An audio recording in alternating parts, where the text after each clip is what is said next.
नमस्कार मंडळी, चला तर मग छत्रपती शिवाजी महाराजांचा थोडक्यात इतिहास पाहूया. छत्रपती शिवाजी महाराज हे केवळ राजा नव्हते, ते स्वराज्याचे स्वप्न पाहणारे आणि ते सत्यात उतरवणारे महान नेतृत्व होते.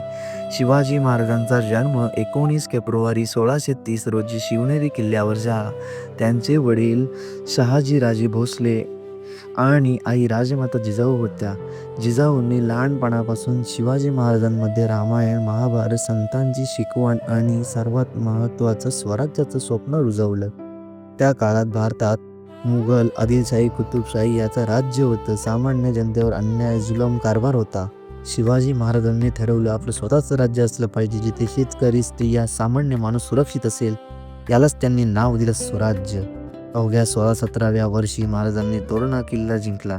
हा स्वराज्याचा पहिला टप्पा होता. त्यानंतर राजगड, सिंहगड, पुरंदर, प्रतापगड असे अनेक किल्ले त्याने जिंकले. पण शिवाजी महाराजांची युद्ध पद्धत वेगळी होती. त्यांनी वापरली गनिमी कावा, वेग, गुप्तता आणि योग्य वेळेवर हल्ला. प्रतापगडावर अफजल खानाचा पराभव हा इतिहासातील निर्णायक क्षण ठरला. शिवाजी महाराजांनी बुद्धी, धैर्य आणि संरक्षणाने स्वराज्य वसवलं. महाराज स्त्रियांचा फार मान ठेवत. युद्धात स्त्रियांना कधी इजा केली जात नसे. शत्रूंच्या स्त्रियेचाही सन्मानाने सन्मान केला जाईल.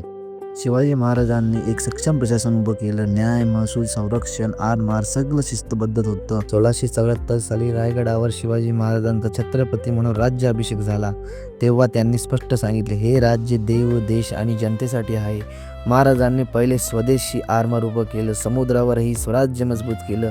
छत्रपती शिवाजी महाराज 3 एप्रिल 1680 रोजी या जगातून गेले, पण त्यांनी दिलेले स्वराज्य विचारधन आजही जिवंत आहे. आजही छत्रपती शिवाजी महाराज म्हणजे धैर्य, न्याय, स्वाभिमान आणि राष्ट्रप्रेमाचे प्रतीक आहेत. छत्रपती शिवाजी महाराज की जय. जय महाराष्ट्र.